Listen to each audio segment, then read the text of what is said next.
بسم اللہ الرحمن الرحیم الرحمن علم القرآن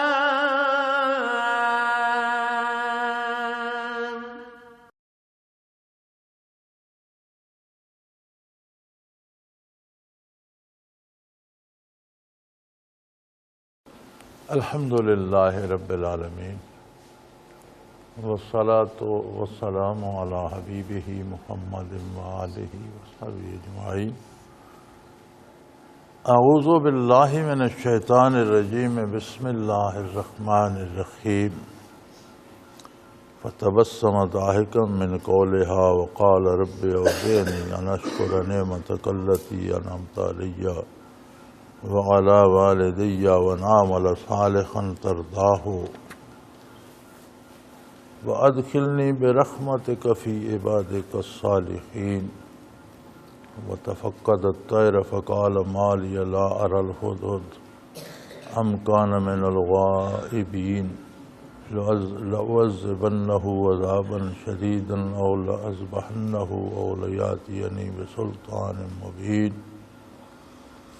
فمكث غير بعيد فقال أحطت بما لم تحط به فجئتك من سبأ بنبأ يقين إني وجدت امرأة تملكهم وأوتيت من كل شيء ولها عرش عظيم۔ اللهم سبحانك لا علم لنا إلا ما علمتنا إنك أنت العليم الحكيم۔ رب اشرح لي صدري ويسر لي أمري واحلل عقدة من لساني يفقهوا قولي رب زدني علما۔ مولاي صل وسلم دائما أبدا على حبيبك خير الخلق كلهم۔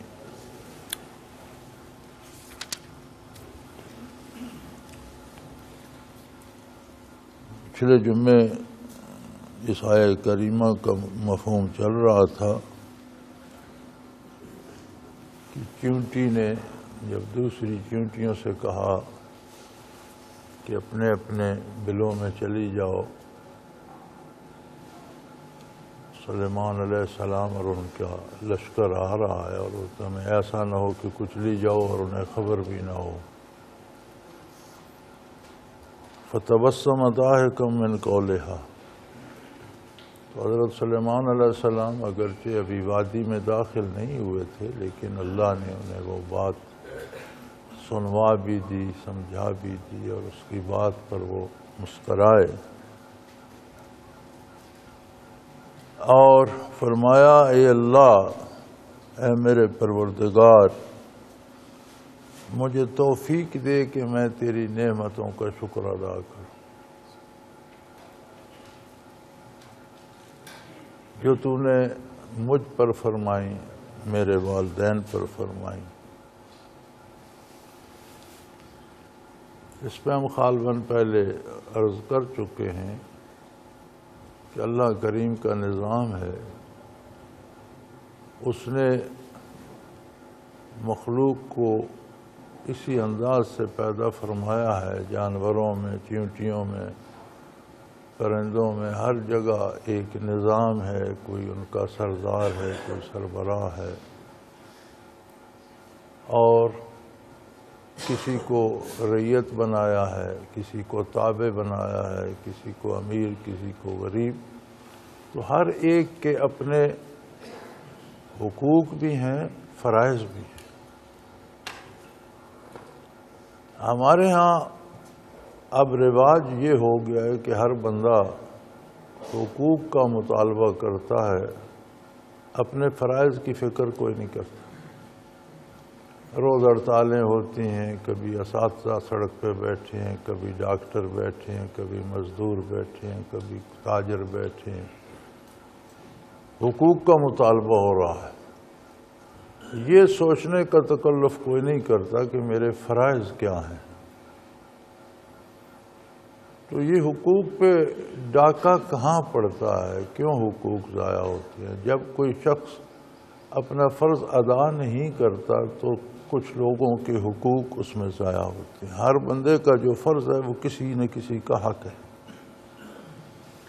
تو جب ہم ہڑتالیں کرتے ہیں، کام چھوڑ کر بیٹھ جاتے ہیں، تو کتنے لوگوں کے حقوق ضائع کر کے ہم اپنے حق کا مطالبہ کر رہے ہوتے ہیں۔ اپنے حق کا مطالبہ ضرور کرے، لیکن حق وہ ہے جسے آپ معاف بھی کر سکتے ہیں۔ آپ کے ذمہ جو فرض ہے وہ آپ کو ہر حال پورا کرنا ہے، آپ اس سے پہلو تہی نہیں کر سکتے۔ تو جانوروں اور کیڑوں مکوڑوں میں بھی اللہ کریم نے یہ شعور رکھا ہے کہ اس چیونٹی کو بھی یہ فکر تھی کہ میری چیونٹیاں کچلی نہ جائیں، لہذا اس نے انہیں حکم دیا کہ اپنی اپنی بلوں میں چلی جاؤ۔ اور اللہ کریم کا احسان تھا، اس نے اپنے نبی کو یہ معجزہ عطا فرمایا کہ انہوں نے وادی کے باہر سن لیا، سمجھ بھی لی بات۔ اور جب اللہ کریم کا احسان ہوتا ہے تو انبیاء علیہ السلام کا تعامل جو ہوتا ہے وہ تعلیم امت کے لیے ہوتا ہے۔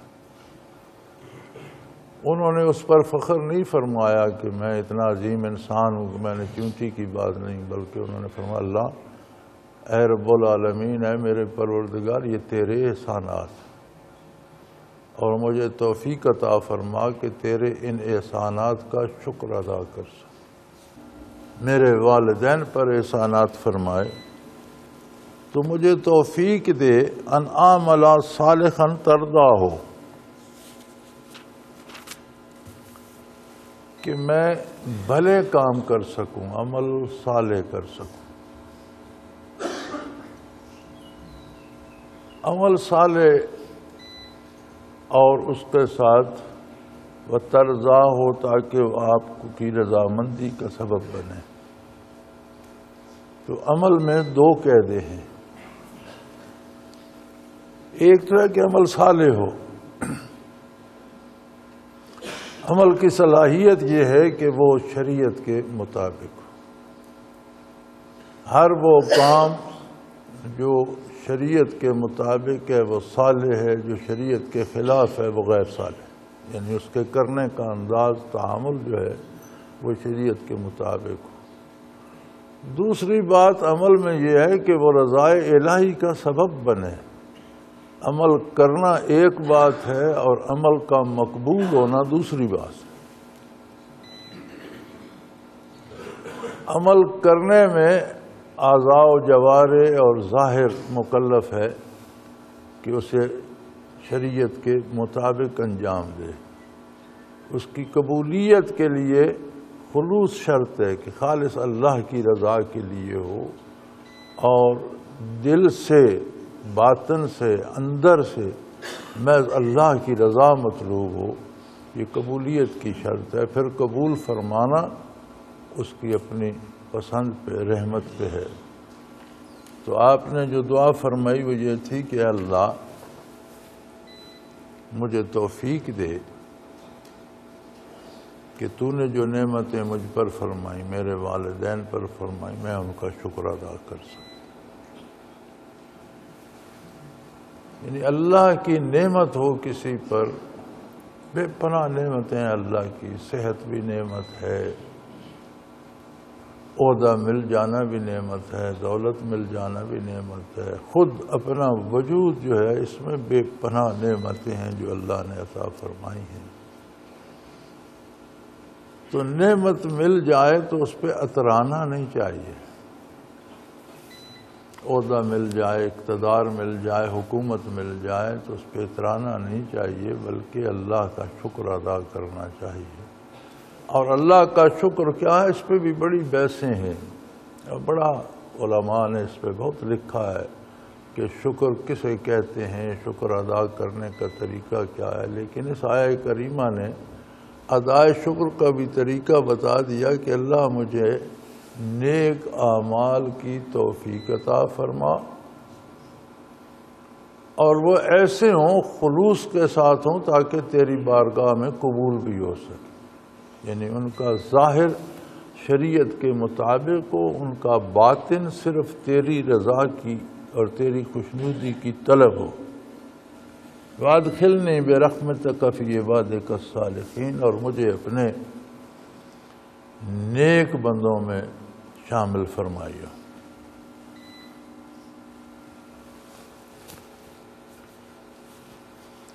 علماء فرماتے ہیں کہ کسی بندے کے بارے آپ سمجھنا چاہیں کہ یہ کیسا آدمی ہے تو اس کے ارد گرد کے لوگوں کو دیکھیں۔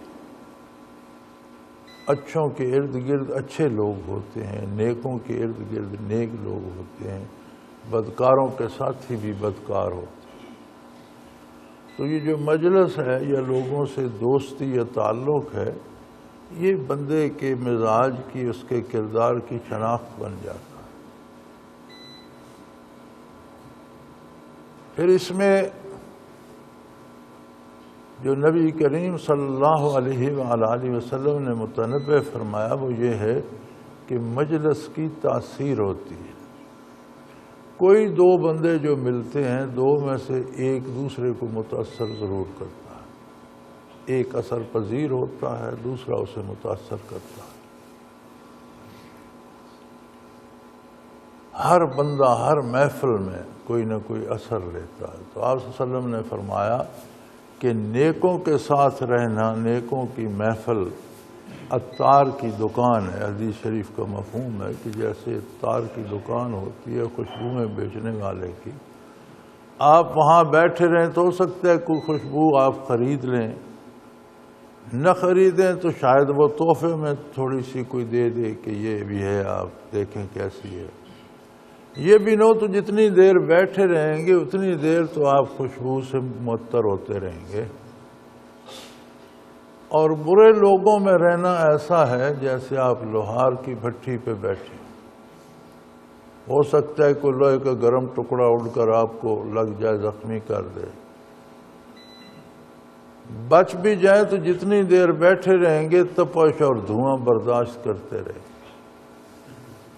تو اپنی مجالس کو بھی، اپنے ماحول کو بھی دیکھنا چاہیے کہ میں کن لوگوں کے ساتھ ہوں، کن لوگوں میں بیٹھا ہوں، کن لوگوں سے متاثر ہو رہا ہوں۔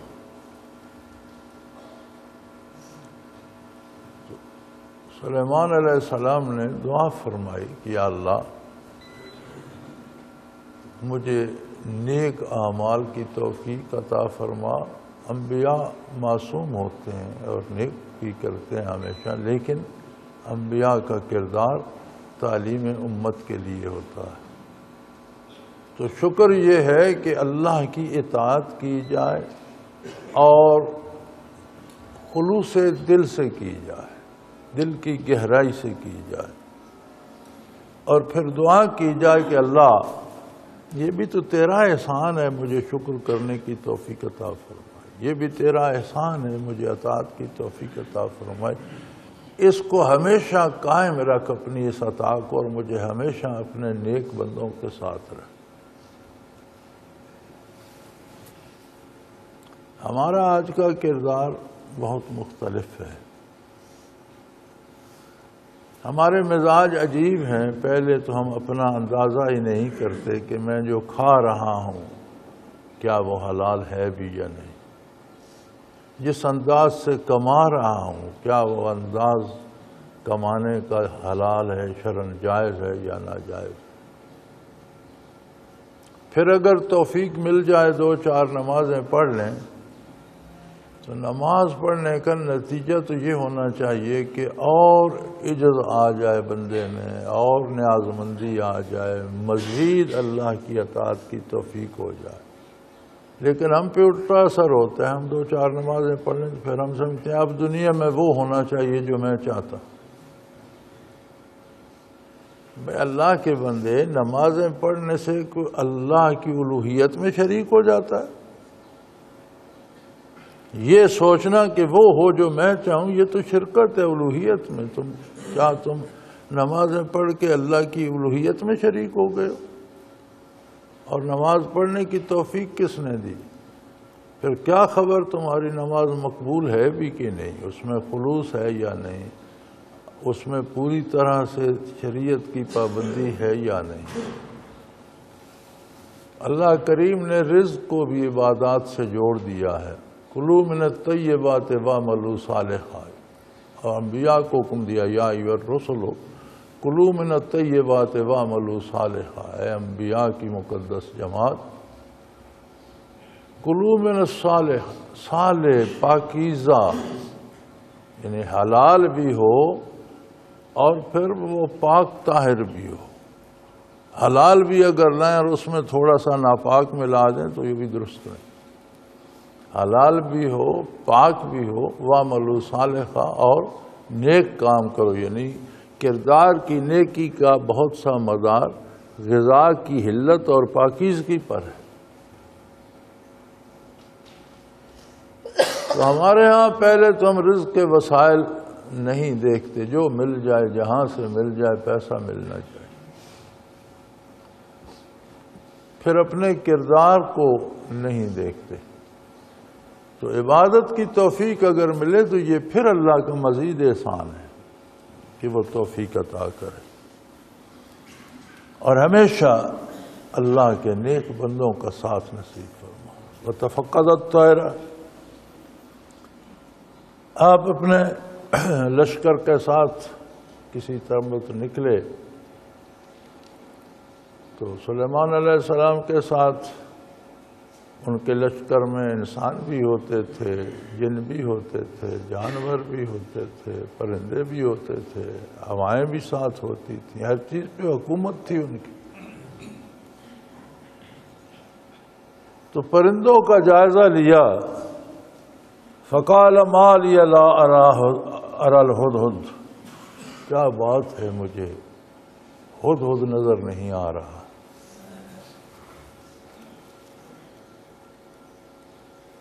سلیمان علیہ السلام کی حکومت ہواؤں پر بھی تھی، پرندوں پر بھی تھی، حیوانات پر بھی تھی، جنوں پر بھی تھی، انسانوں پر بھی تھی. اور مفسرین کرام لکھتے ہیں کہ ہدہد میں ایک خصوصیت ہے کہ یہ زیر زمین پانی کے چینل دیکھ لیتا ہے.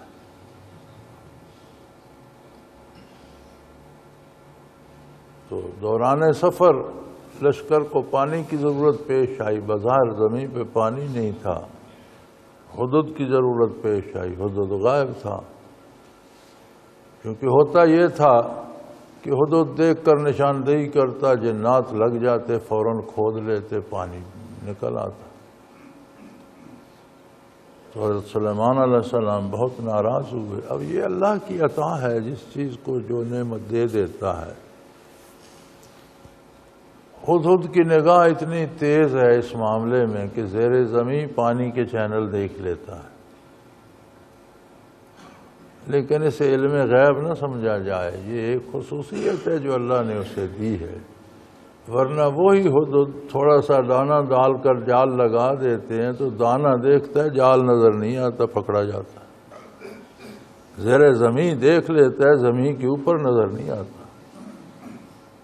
یہ اللہ کی عطا کردہ خصوصیات ہیں مختلف چیزوں کو جو اس نے عطا فرمائی ہیں.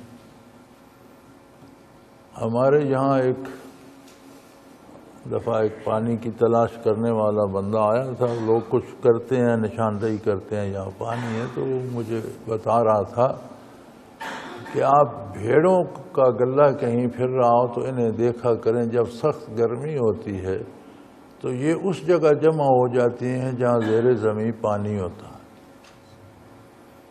دھوپ میں جہاں بھیڑیں جمع ہو کر اکٹھی ہو کر کھڑی ہوں وہاں نیچے پانی ہوگا، انہیں نیچے سے وہ جو بھاپ آتی ہے پانی کی وہ لینے کے لیے یہ وہاں جمع ہو جاتی. اب اتنا علم تو اللہ نے بھیڑوں کو بھی دے دیا کہ وہ تلاش کر لیتی ہیں کہ کہاں پانی یا کھڑی ہو جاتی ہیں. لیکن کہاں بھیڑیا آ رہا ہے یا کہاں گیدڑ ہے یا کہاں کتا ہے یہ انہیں پتہ نہیں چلتا. اللہ کریم کا خاصہ ہے غیب کو جاننا. مخلوق کو جو سمجھ اور شعور دیا جاتا ہے یہ علم غیب نہیں ہوتا، یہ اللہ کا عطا کردہ علم ہوتا ہے. غیب وہ ہوتا ہے جس میں جاننے والے اور معلوم شے کے درمیان کوئی واسطہ نہ ہو، وہ اپنی ذات سے جانتا. جب واسطہ آ گیا، آپ کو کسی نے ٹیلی فون پر بات بتا دی تو غائب تو نہ رہا، کسی نے پیغام بھیج کر بتا دی تو غائب تو نہ رہا، وہ تو بات کسی ذریعے سے آپ کے پاس ہے۔ مخلوق کے پاس ذرائع سے آتی ہے، انبیاء علیہ الصلوۃ والسلام کے پاس اللہ کی طرف سے وحی سے آتی ہے، القاء سے آتی ہے، کشف سے آتی ہے۔ مختلف چھوٹے چھوٹے جانوروں کو اللہ نے عجیب عجیب مختلف خصوصیات بخشی ہیں۔ تو چونکہ پیاس سے لوگوں کے مر جانے کا بھی اندیشہ تھا، اور حدود صاحب جن کی ذمہ داری تھی وہ غائب تھے، تو حضرت بہت خفا ہوئے اور فرمایا ما لی لا اری الحدود ام کان من الغائبین، کیا وہ غیر حاضر ہو گیا، کہیں غائب ہو گیا ہے؟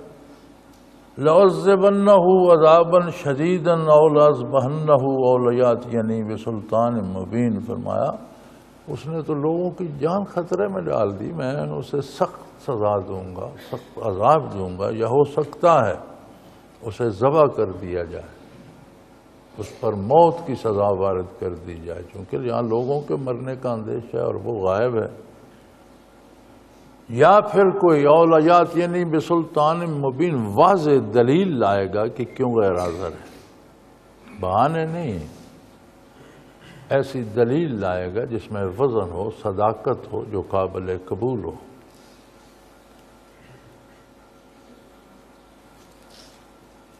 فمکث غیر بعید،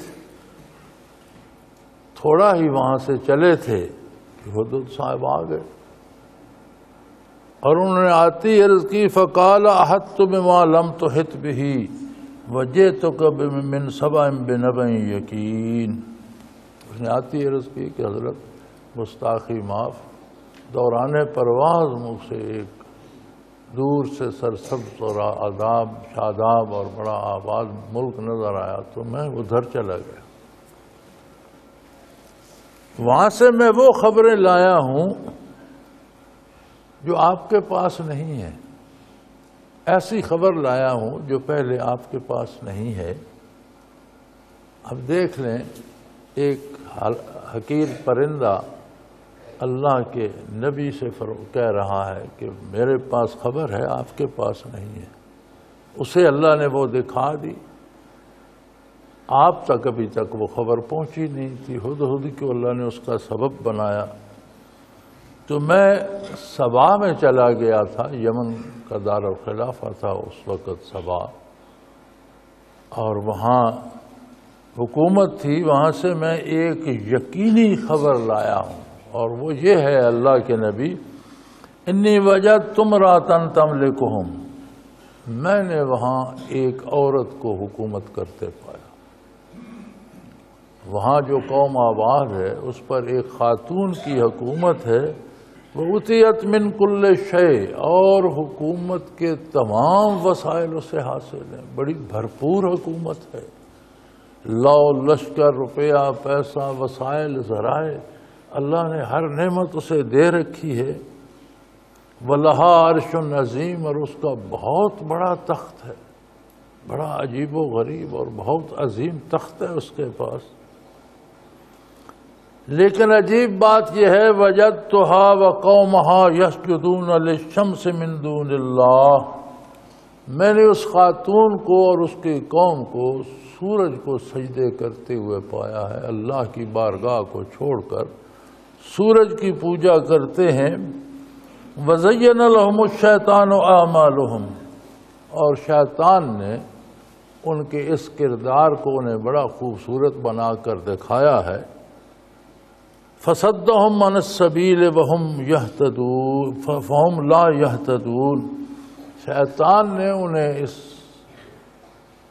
شرک کو ان کے ذہنوں میں بڑا سجا دیا ہے، سمجھتے ہیں بڑا کر رہے ہیں، اور اللہ کی راہ سے انہیں، حق کی راہ سے انہیں روک دیا ہے، اور وہ گمراہ ہے۔ بڑی دھماکہ خیز خبر تھی اللہ کے نبی کے لیے، تو بہت بڑی خبر تھی کہ ایک پوری ریاست، ایک پوری سٹیٹ، حکمران سمیت شرک میں مبتلا ہے۔ کچھ لوگوں نے یہاں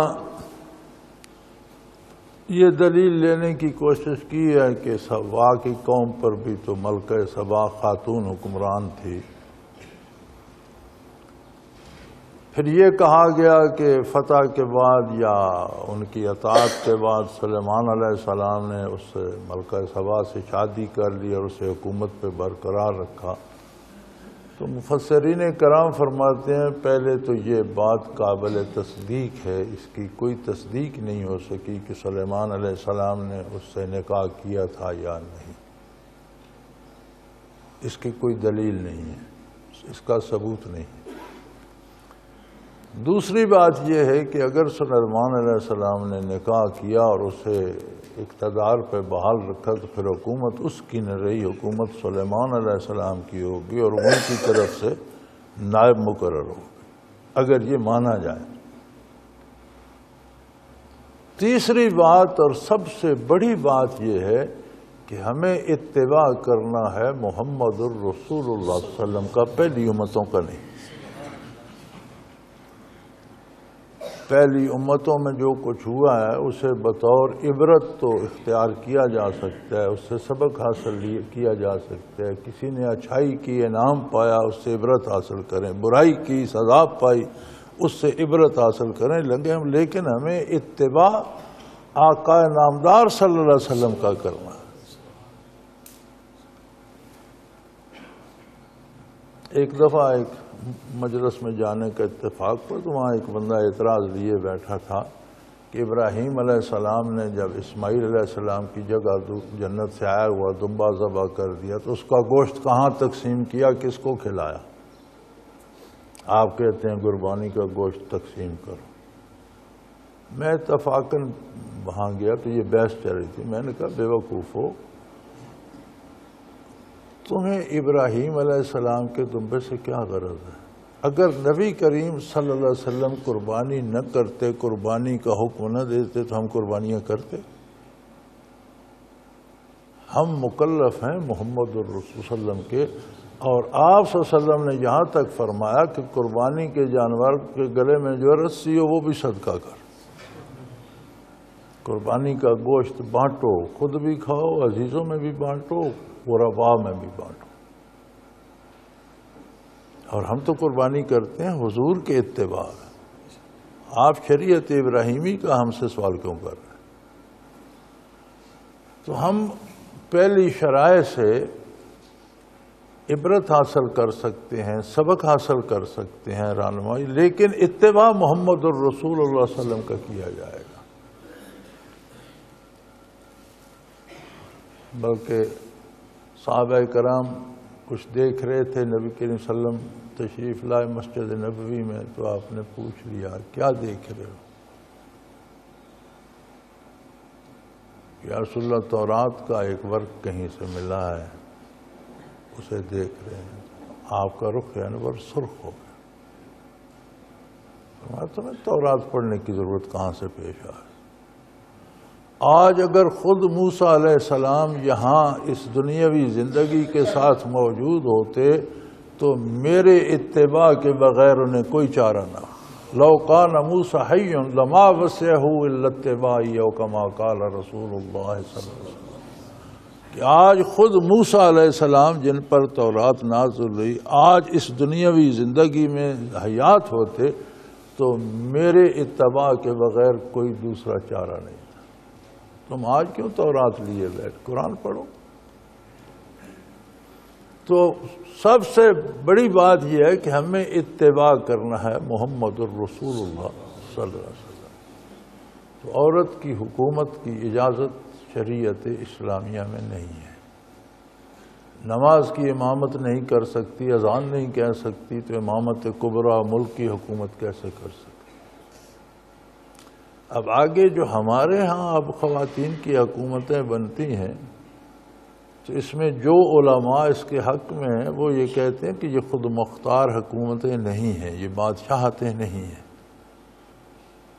اس کے پیچھے تو پتہ نہیں کتنے سینکڑوں ہزاروں لوگ ہوتے ہیں، سینٹ کے ممبر کو، اسمبلی کے ممبر کو، اس کے محتاجی کو، اس کی محتاجی۔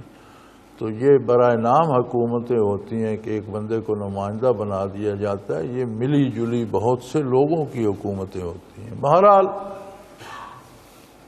دونوں طرف کے دلائل عرض کر دیے، فیصلہ تو ہمیں کرنا نہیں ہے، مخلوق جانے اور اس کا رب جانے۔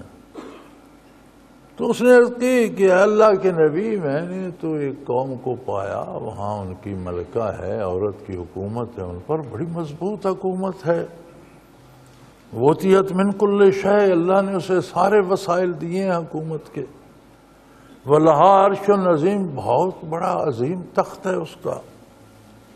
لیکن مصیبت یہ ہے کہ میں نے اس خاتون کو بھی جو حکمران ہے اور اس کے قوم کو بھی سورج کو سجدے کرتے ہوئے پایا، سورج کی پوجا کرتے ہیں، اور شیطان نے یہ چیز ان کے دلوں میں بڑی خوبصورت بنا دی ہے اور انہیں اللہ کی راہ سے روک دیا ہے، وہ غلط راہ پر ہے۔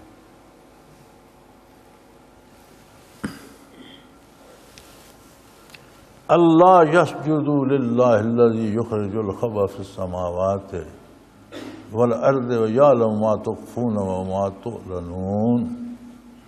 پھر کہنے لگا کہ سجدہ تو زیبا اس ایک ذات وحدہ لا شریک کو ہے،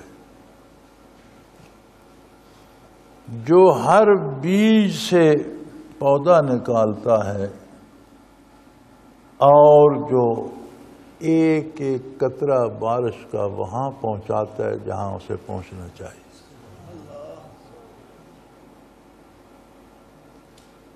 اللہ کی عجیب شان ہے۔ پیپل اور برگد دو بہت بڑے درخت ہیں،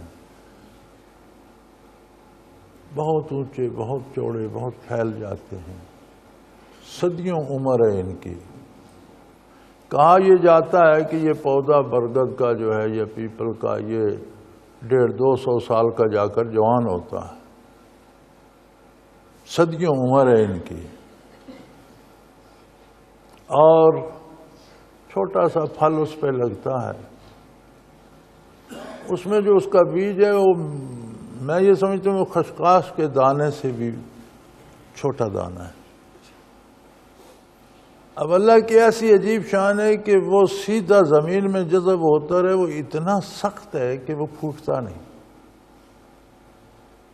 پرندے کھاتے ہیں اسے، پرندوں کی غذا ہے، اور پرندے کے معدے سے ہو کر جو نکلتا ہے وہ اتنا نرم ہو جاتا ہے کہ پھر وہ پھوٹتا ہے۔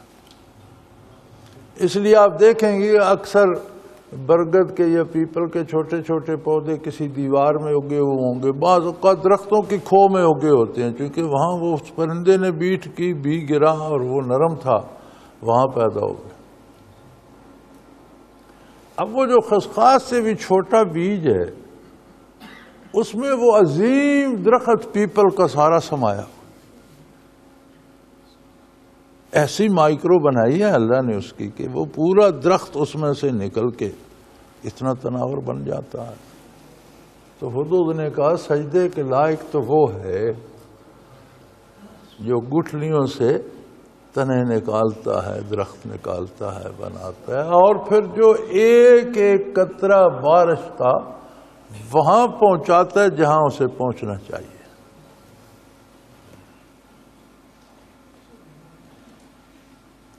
اور پھر وہ ایسا قادر ہے، وَيَعْلَمُ مَا تُخْفُونَ وَمَا تُعْلِنُونَ، تمہارے بھی ہر فکر سے، ہر عمل سے واقف، جو چھپا کے کرتے ہو وہ بھی اس کے سامنے ہے، جو سامنے کرتے ہو وہ بھی وہ جانتا ہے۔ تو سجدہ تو اس کو، اس آیت کریمہ میں سجدہ ہے، پڑھنے سننے والوں سب پر ایک سجدہ واجب ہو جاتا ہے۔ ابھی سنتیں پڑھنی ہو تو ان کے ساتھ سجدہ کر لیں، یا فارغ ہوں تو ایک سجدہ کر لیں، اس پہ سجدہ واجب ہے، آیت سجدہ ہے۔ اور پھر کہنے لگا اللہ لا الہ الا ہو، اللہ واحد لا شریک ہے، اس کے علاوہ کسی کو الوہیت زیب ہی نہیں دیتی، اس کے بغیر کوئی معبود نہیں، کوئی سجدے کا مستحق نہیں۔ سورج، چاند، ستارے، زمینیں، آسمان سب اس کی مخلوق ہیں. مخلوق خود سجدہ ریز ہے. مخلوق کو سجدہ کون کرے؟ مخلوق کو تو خود سجدے خالق کو کرنے ہیں، اور خالق وہ اکیلا ہے، وہ واحد ہے، لا شریک ہے. وہ رب العرش العظیم، وہ عرش عظیم کا مالک ہے.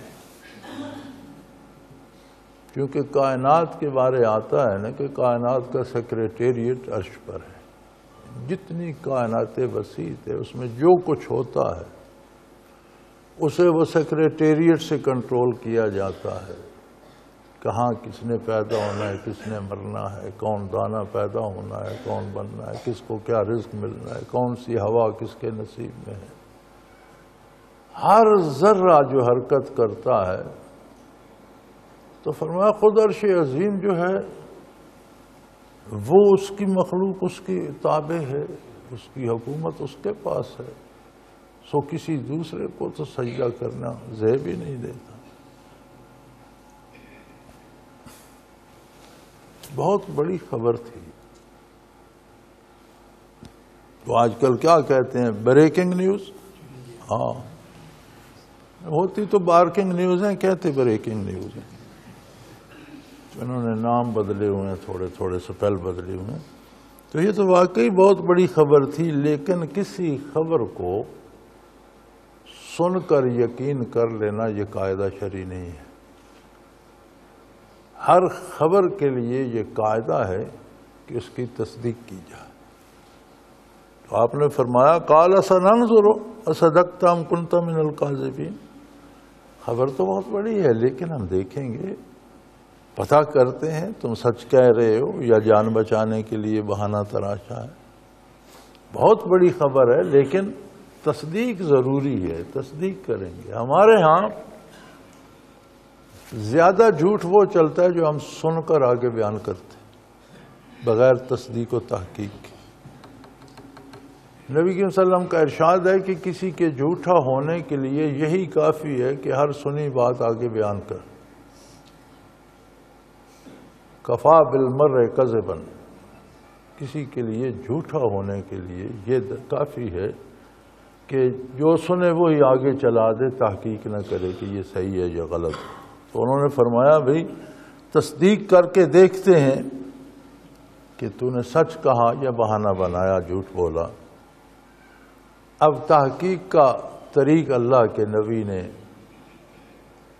یہ اختیار فرمایا اذهب بکتابی ھذا فالق الیہم ثم تول عنہم فانظر ماذا یرجون. فرمایا اچھا تو پھر اس طرح کر، میرا خط لے جا اور وہ ان کے پاس ڈال کے آ جا. تو واپس آ جا، پھر دیکھتے ہیں اگر تیری بات درست ہے تو وہاں سے کیا جواب آتا ہے، کیا رد عمل ہوتا ہے. چنانچہ سلیمان علیہ السلام نے خط لکھا اور اسے دیا. اذهب بکتابی ھذا، یہ میرا خط لے جا. فالق الیہم، تو اس پر ڈال کر آ جا. ہوا میں جانا ہے، جا کر ڈال کے آ جا. ثم تول عنہم، تو واپس آ جا. وانظر ماذا یرجون، یہاں آ جا پھر دیکھ کیا ہوتا ہے، اس کا جواب کیا آتا ہے. وہ خط دیا حضرت نے ہدہد کو. وہ گیا اور ملکہ کے کمرہ خاص میں جہاں وہ اکیلی تھی وہاں جا کر ڈال کے آ گیا. ملکہ نے خط دیکھا، حیران ہو گئی. قالت یا ایھا الملأ انی القی الی کتاب کریم. کہنے لگی، وہ دولے کے دربار میں آ گئی، امراء کو جمع کر دیا اور بڑے سلیقے سے کہا کہ اے سرداران سلطنت، مجھ پر ایک خط گرایا گیا ہے، لیکن بڑا عجیب اور بہت عظیم خط ہے. کتاب کریم، بہت خوبصورت خط ہے. کسی عظیم ہستی کا، کسی بہت جاننے والے کا، کسی بہت پڑھے لکھے کا، بہت بڑے عالم کا لکھا ہوا ہے. کسی بہت بڑے شہنشاہ کی بات ہے. عام آدمی اس طرح. تو یہ خط میں یا کتابت میں کمال کیا ہوتا ہے؟ کمال یہ ہوتا ہے کہ مضمون زیادہ ہو، الفاظ کم ہو، چند جملوں میں وسیع مضمون کو سمیٹ لینا۔ کئی دوست خط بھی لکھتے ہیں، ای میل بھی بھیجتے ہیں، شروع یہاں سے کرتے ہیں کہ آپ کے پاس فرصت کم ہوتی ہے، آپ کا وقت قیمتی ہے، میں آپ کے زیادہ وقت، آدھا صفحہ تو اس میں لے لیتے ہیں۔ اب اس سے آگے آپ گزرتے ہیں تو پھر اپنی خیریت شروع ہو جاتی ہے، پھر اس کے بعد آپ کی خیریت پوچھنا شروع، اس کے بعد کہیں کوئی باری آتی ہے کہ بات کیا ہے، تو فل سکیپ کے 2 صفحے، 2.5 صفحے، ای میل آتی ہے تو وہ کمپیوٹر کا وہ سارا بھر جاتا ہے، پھر آگے نیچے بھی باقی ہوتی ہے۔ تو اس طرح کے جو خطوط اور ای میل ہوتی ہے اس کا میں صرف اتنا جواب دیتا ہوں کہ مجھے افسوس ہے میں آپ کا خط پڑھ نہیں سکا، کیونکہ میرے پاس اتنا وقت ہی نہیں ہوتا کہ وہ پورے پیج کی ای میل یا پورے پیج کا خط پڑھوں، اور پورے پیج کی ضرورت بھی نہیں ہوتی، مقصد کی بات لکھی جائے۔ پھر خط لکھنے کا سلیقہ یہ ہے، اس نے بتایا کہ یہ خوبصورت خط انہ من سلیمان، یہ سلیمان علیہ السلام کی طرف سے ہے، کوئی حکمران ہے، بادشاہ ہے، کون ہے، اور انہ، اور خط کا مضمون یہ ہے، بسم اللہ الرحمن الرحیم، شروع کی اللہ کے نام سے جو بہت بڑا مہربان، بہت بڑا رحم کرنے والا۔ اب دیکھیں ساری تبلیغ ایک جملے میں آ گئی، وہ جس شرک میں مبتلا تھے، یہ سورج کی پوجا کر رہے، اس سارے کی تردید پہلے جملے میں آ گئی، اور خط کی ابتدا بھی ہو گئی۔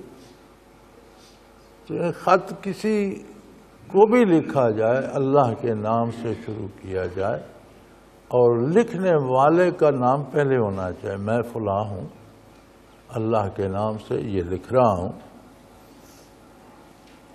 آگے خط کیا ہے؟ اللہ تعالی علیہ واتونی مسلمین، پورا خط ان 4 حروف پہ مشتمل ہے، مجھ سے سرکشی نہ کرو، اطاعت گزار بن کر میرے پاس چلے آؤ۔ معاملہ 2 ریاستوں کا ہے، پھر صرف ریاستوں کا نہیں، پہلے تو لوگ ریاست کے لیے جان دیتے ہیں، پھر معاملہ عقیدے کا ہے۔ آپ نے دیکھا یہ جب ملک تقسیم ہوا تو کتنے ہندو سکھ، کتنے جو ہیں وہ اپنا عقیدہ لے کر ملک چھوڑ کر چلے گئے۔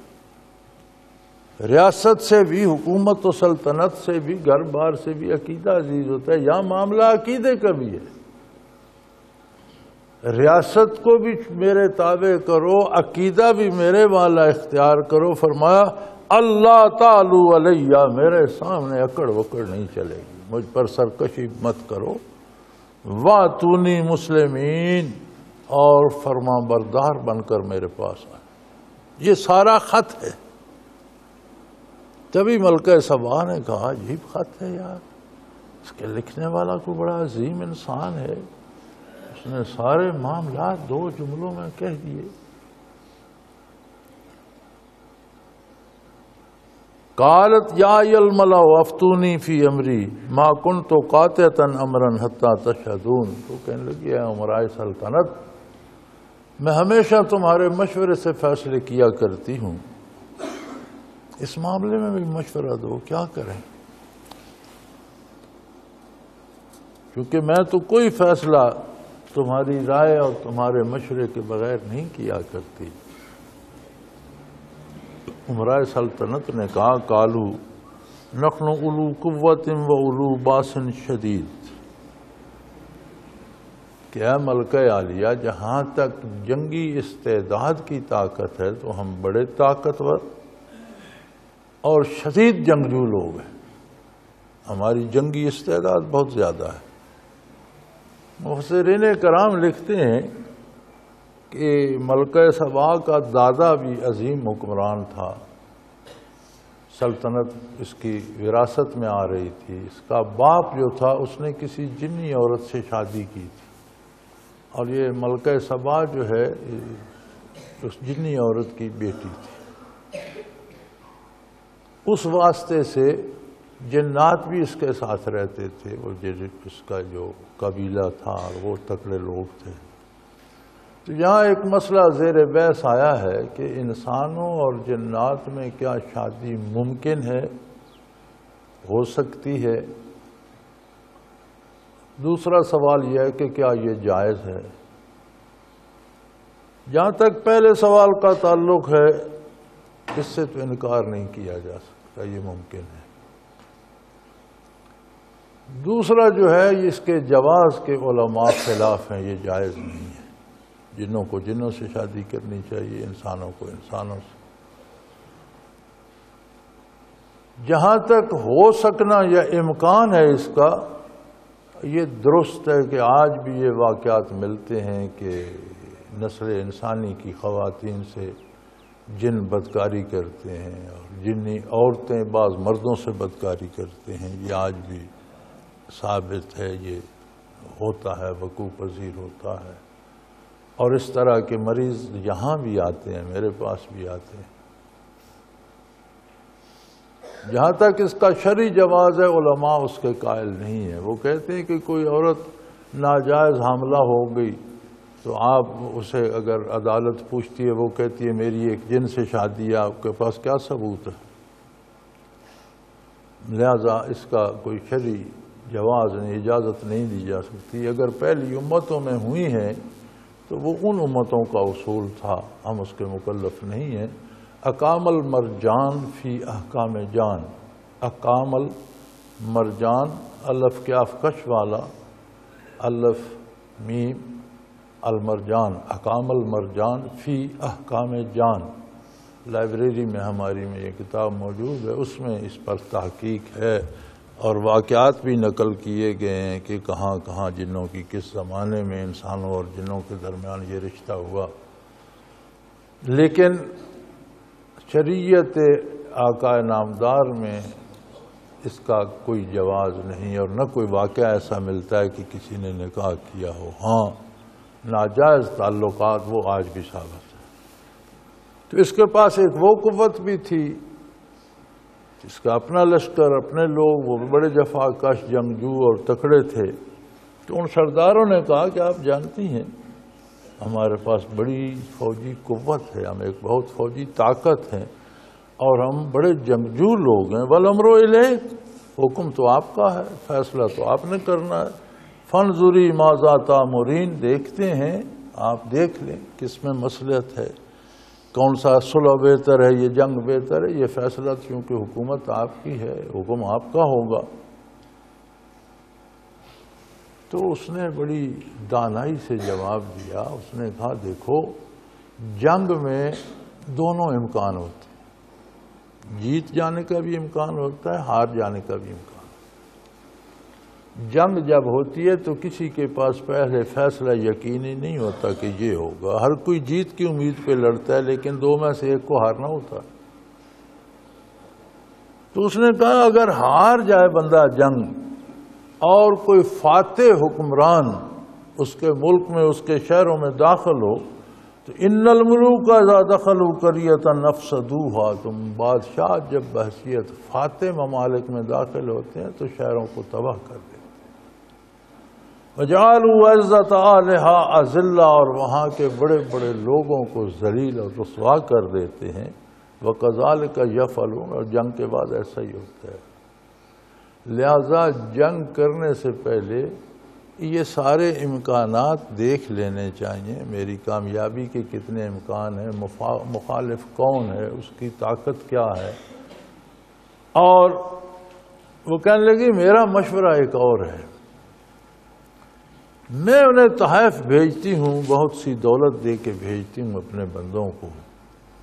جیسا کہ اس نے کہا ہے وہ اللہ کا نبی ہے تو پھر وہ دنیا کے لالچ میں نہیں آئے گا، پھر وہ ہم سے اپنی بات منوائے گا. ہمیں عقیدہ بھی چھوڑنا ہوگا اور اطاعت بھی کرنی ہوگی. اور اگر وہ مذہب کا لبادہ اوڑھ کر ہم سے دنیا لینا چاہتا ہے تو پھر یا اسی پہ خوش ہو جائے گا یا اور مطالبہ کرے گا اور دولت دو مجھے. تو یہ پہلے پتہ کر لیں کہ وہ کوئی دنیا کا طالب ہے، دنیا دار ہے، ہماری زمین چھیننا چاہتا ہے، ہمارے وسائل چھیننا چاہتا ہے، ہم سے دولت چھیننا چاہتا ہے، یا واقعی اللہ کا رسول ہے اور ہم میں مثبت تبدیلی چاہتا ہے، تو یہ تحفہ دے کر بھیج کر دیکھ لیتے ہیں۔ مفسرین کرام نے لکھا ہے کہ اس نے بہت سی سونے چاندی کی اینٹیں اور زر و جواہر اور بہت سے ہیرے اور بہت سی نعمتیں، پھر غلام اور کنیزیں، تو ایک بہت بڑا تحفہ بنا کر سلیمان علیہ السلام کی طرف روانہ کیا۔ یہ اللہ کے نبی تھے، اللہ کریم نے انہیں بھی اطلاع کر دی۔ سلیمان علیہ السلام کے بہت عظیم محلات تھے اور بڑے عجیب و غریب، آج کل بھی ان کا تصور نہیں کیا جا سکتا، اتنے خوبصورت تھے۔ تو انہوں نے میلوں تک سونے چاندی کی اینٹوں کے راستے میں بچھوا دی، فرش لگوا دی، اور اپنے لشکر اور اپنے جنات، انسان، حیوان، چرند پرند دونوں طرف استقبال کے لیے کھڑے کر دے کہ انہیں اندازہ ہو جائے کہ فوجی قوت کتنی ہے اور اس حکومت کے پاس دولت کتنی ہے۔ تو مفسرین کرام لکھتے ہیں کہ وہ قاصد پہلے تو بڑے نازاں اور لندے پھندے آ رہے تھے، جب انہیں سونے کی اینٹوں پہ چلنا پڑا تو اپنے تحفے تو انہیں حقیر نظر آئے کہ یہ جس بندے نے میلوں تک سونے کے فرش لگوا رکھے ہیں، یہ ہماری 10 اینٹیں اسے کیا کرے گی، اور ہماری طاقت یہاں کیا کرے گی، یہ جتنے لو لشکر کھڑے ہیں۔ چنانچہ جب وہاں پہنچے تو حضرت صلی اللہ علیہ وسلم نے فرمایا، فلما جاء سلیمان قال تمدوننی بمال، تم مجھے دولت دینا چاہتے ہو؟ فما آتانی اللہ خیر مما آتاکم، دیکھ لو جو کچھ اللہ نے مجھے دیا ہے وہ تم سے کروڑوں گنا زیادہ ہے، بہت بہتر ہے، تمہارے پاس تو اس کا کچھ بھی نہیں، مجھے تمہاری دولت نہیں چاہیے، تم اپنے ان تحفوں پہ فرحان نازاں چلے آ رہے تھے اور اس پہ خوش ہو رہے تھے۔ ارجع الیہم، اٹھاؤ اپنی یہ مال و دولت اور واپس چلے جاؤ۔ فلناتینہم بجنود لا قبل لہم بہا ولنخرجنہم منہا، ہم تم پر وہ لشکر لائیں گے جس کا مقابلہ تم نہیں کر سکو گے، اور ہم تمہیں ذلیل اور رسوا کر کے ان محلات سے اور ان فوجی چھاؤنیوں سے اور ان شہروں سے نکال دیں گے۔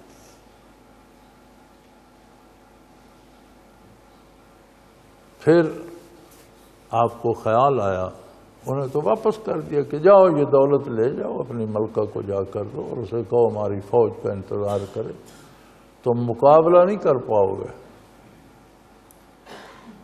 آپ نے اندازہ کر لیا ان کے چہروں سے بھی اور ان کی باتوں سے، پھر انبیاء کو اللہ کریم بھی خبر دے دیتے ہیں، تو آپ سمجھ گئے کہ لڑنے کی تاب ان میں نہیں ہے، جو کچھ دیکھ کر جا رہے ہیں انہوں نے آنا ہی ہے۔ تو آپ نے فرمایا قالا یا ایھا الملاء، اپنے اہل دربار سے مخاطب ہوئے اور فرمایا ایکم یاتینی بعرشھا قبل ان یاتونی مسلمین، مجھے لگتا ہے کہ وہ اطاعت گزار بن کر آ جائے گی ملکہ، لیکن تم میں سے کوئی ہے جو اس کا عرش اس کے آنے سے پہلے یہاں لے آئے؟ اس کا تخت جو ہے، وہ تخت بہت عظیم تھا، شاہی عمارت، شاہی دربار حال میں، وہ کسی دروازے سے نہیں گزرتا تھا، اندر ہی بنایا گیا تھا، اور بہت بڑا تخت تھا اور بے شمار سونا چاندی اور ہیرے جواہرات جڑے ہوئے تھے۔ بڑی خوبصورت بات مفسرین نے لکھی ہے کہ یہ معجزہ دکھانے کی ضرورت نبی کو نہیں تھی، آپ نے خدام سے فرمایا کہ یہ تو یہ بھی کر سکتے ہیں، بطور کرامت بھی ہو سکتا ہے، ورنہ تو آپ اپنی توجہ سے اٹھوا لیتے تو نبی کا معجزہ ہوتا، لیکن نبی کا معجزہ اس کے متبعین میں بطور کرامت منتقل ہوتا ہے۔ تو آپ نے فرمایا یار تم میں کون ہے ایسا جو اس کے آنے سے پہلے اس کا تخت یہاں لے آئے؟ قال عفریت من الجن انا آتیک بہ قبل ان تقوم من مقامک، تو ایک بہت بڑے جن ہے، جنات میں سے ایک عفریت نے، بہت بڑے دیو نے عرض کی کہ اللہ کے نبی آپ کا جو دربار کا وقت مقرر ہے، جتنی دیر آپ جلوہ افروز ہوتے ہیں دربار میں، تو میں آپ کی اٹھ کر جانے سے پہلے اسے لا سکتا ہوں۔ مجھے حکم دے میں جاتا ہوں، آپ کا دربار ختم ہونے سے پہلے میں لے کے آ جاؤں گا۔ وَإِنِّي عَلَيْهِ لَقَوِيٌّ أَمِينٌ، مجھے اللہ نے اتنی طاقت بھی دی ہے کہ میں اس کر سکتا ہوں، اور امانت داری سے منوان جیسا ہے یہاں پہنچا دوں گا، کوئی اس میں گڑبڑ بھی نہیں ہوگی۔ اور اللہ نے مجھے اتنی قوت بھی دی ہے، میں اس پر غالب ہوں کہ میں اسے اٹھا کر لے آؤں۔ قال الذی عنده علم من الکتاب، تو آپ کے خدام میں سے، صحابہ میں سے ایک آدمی نے عرض کی، وہ جن کے پاس کتاب کے علوم تھے، کتاب کا علم تھا، انا آتیک بہ قبل ان یرتد الیک طرفک، حضرت آپ کے نکاح جھپکنے سے پہلے میں یہاں لا دیتا ہوں۔ اب جن نے تو فزیکلی جانا تھا، وہاں سے اسے اٹھانا تھا، دیواریں وغیرہ توڑ کر نکالنا تھا، لے کے آنا تھا۔ اب یہ بندہ جو آپ کے خدام میں، آپ کے صحابہ میں ہے، مفسرین نے اس کا نام آصف بن برخیہ نقل فرمایا ہے، اس کے پاس کتاب کا علم تھا۔ غالباً ایک دو جمعے پہلے ہمارے یہاں یہ علم کی بحث گزری ہے کہ علم کیا ہوتا ہے۔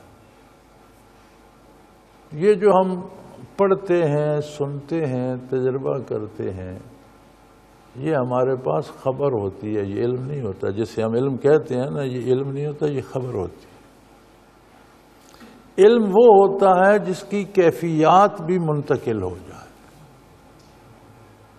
اور آدمی اس پہ عامل ہو جائے۔ جو آپ کا حال بن جائے وہ علم ہے۔ جو آپ کے پاس اطلاع ہے لیکن آپ کا عمل اس کے خلاف ہے، وہ آپ کے پاس خبر ہے، علم نہیں ہے۔ ہمیں زیادہ دھوکہ اسی لیے لگتا ہے کہ ہمارے زیادہ لوگ جو ہیں، جنہیں ہم پڑھا لکھا سمجھتے ہیں، ان کے پاس خبریں ہیں، علم نہیں ہے۔ علم کی یہ کو اب اللہ کی کتاب کا علم ان کے پاس تھا۔ علم سے مراد یہ ہے کہ جو ان الفاظ و حروف کی کیفیات و برکات من جلال باللہ نازل ہوتی ہیں، وہ بھی ان کے دل میں مکین تھی، ان کیفیات کے حامل تھے۔ مجھے کسی کتاب میں تو نہیں ملا، اور میں کتابیں پڑھی میں حضرت رحمۃ اللہ کی ایک مجلس میں اسی پہ بحث ہو رہی تھی، تو آپ نے کسی ساتھی سے فرمایا کہ بھئی یہ دیکھیں کیسے آصف بن برخیہ کیسے لایا، تو سمجھ یہ آئی کہ اس نے اپنے قلب کے انوارات القاء کیے، وہاں توجہ کی، اسے انوارات میں لپیٹا اور اپنی طرف اللہ کیا، ایک دفعہ تو وہ سامنے پڑا۔ تو یہ نبی کے صحابی کی کرامت تھی اور باتباع نبی حاصل تھی۔ یعنی اس میں حضرت کی عظمت کی دلیل یہ ہے کہ یہ تو آپ کے ایک خادم کو بھی اللہ نے یہ قوت دے رکھی تھی۔ معجزہ فعل اللہ کا ہوتا ہے، صادر نبی کے ہاتھ پہ ہوتا ہے۔ اور یہ بھی یاد رکھیں، معجزہ اور کرامت وہ ہوتی ہے جس سے دین کا حق ہونا ثابت ہو۔ یہاں بھی ملکہ سبا کو دین کی قوت بتانا اور دین کا حق کرنا، ثابت کرنا مطلوب تھا، شعبدہ دکھانا مطلوب نہیں تھا۔ کیونکہ ملک چھوڑنا آسان ہوتا ہے، عقیدہ چھوڑنا آسان نہیں ہوتا۔ تو حضور حضرت سلیمان علیہ السلام تو دونوں باتیں طلب کر رہے تھے کہ ملک کو بھی اگر میرے سامنے سرنڈر کر دو، اور عقیدہ بھی وہ رکھو جو میں کہوں، اور ملک بھی اس طرح چلو جس طرح میں فرماؤں۔ تو قال عفریت من الجن انا آتیک بہ قبل ان تقوم من مقامک، بڑے دیو نے عرض کی کہ اللہ کے نبی، آپ کا دربار ختم کرنے سے پہلے میں آپ کے پاس لے آتا ہوں، اور اس پر اللہ نے مجھے طاقت بھی دی ہے اور میں امانت دار بھی ہوں، پوری دیانت سے لے آؤں گا۔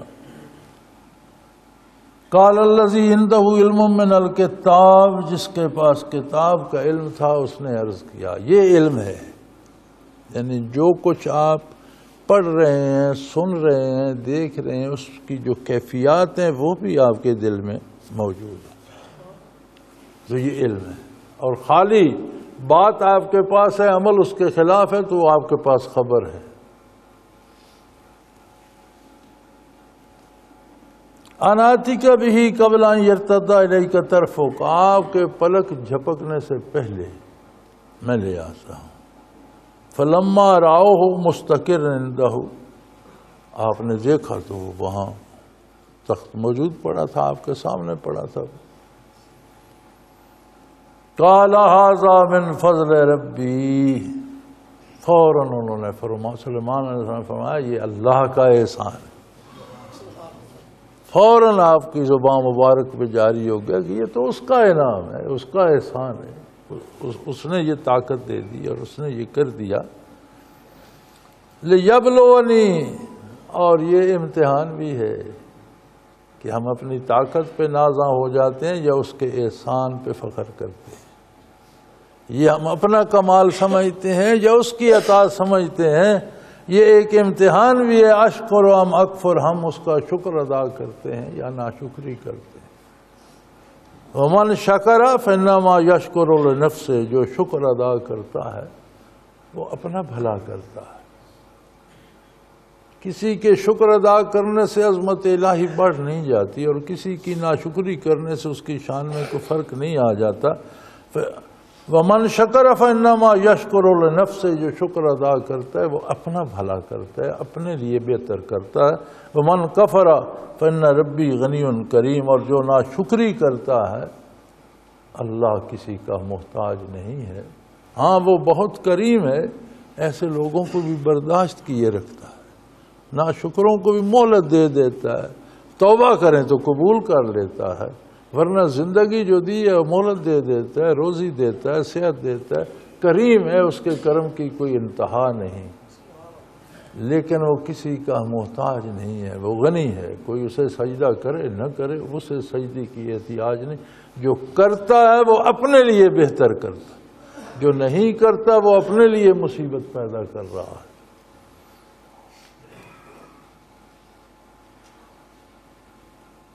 وآخر دعوانا ان الحمد للہ رب العالمین۔ اللہ اللہ اللہ اللہ اللہ اللہ اللہ اللہ۔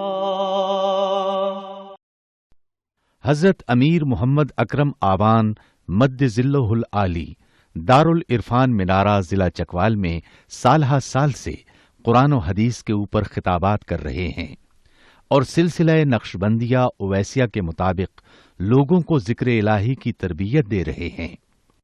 وہ قرآن پاک کی تفسیر ترتیب وار بیان کر رہے ہیں۔ تفسیر قرآن کو وہ موجودہ ملکی اور بین الاقوامی حالات کے مطابق بیان کرتے ہیں۔ موٹر وے سے کلر کہار کے انٹرچینج سے نکلتے ہوئے کلر کہار کی جھیل سے ہوتے ہوئے میانی، بوچھال اور نورپور سے گزرتے ہوئے دارالعرفان منارہ پہنچ سکتے ہیں۔ حضرت امیر محمد اکرم آوان نے بچیوں اور بچوں کی دینی اور دنیاوی تعلیم کے لیے سقارہ اکیڈمی کے نام سے ایک درسگاہ بھی قائم کی ہے، جس کا افتتاح ملک پاکستان کے صدر جنرل محمد ضیاء الحق نے اپنے دست مبارک سے کیا تھا۔ وہ تمام احباب جو اسلام کی طلب رکھتے ہیں ان سے گزارش ہے کہ دارالعرفان منارہ ضلع چکوال میں امیر محمد اکرم آوان صاحب کے خطابات سے مستفید ہوں۔ وہ ہر جمعے کو نماز سے پہلے بیان فرماتے ہیں۔ ہر ماہ کی پہلی اتوار کو ماہانہ اجتماع ہوتا ہے جس میں آپ خصوصی خطاب فرماتے ہیں اور پاکستان کے چاروں صوبوں سے احباب اس اجتماع میں شرکت کرتے ہیں۔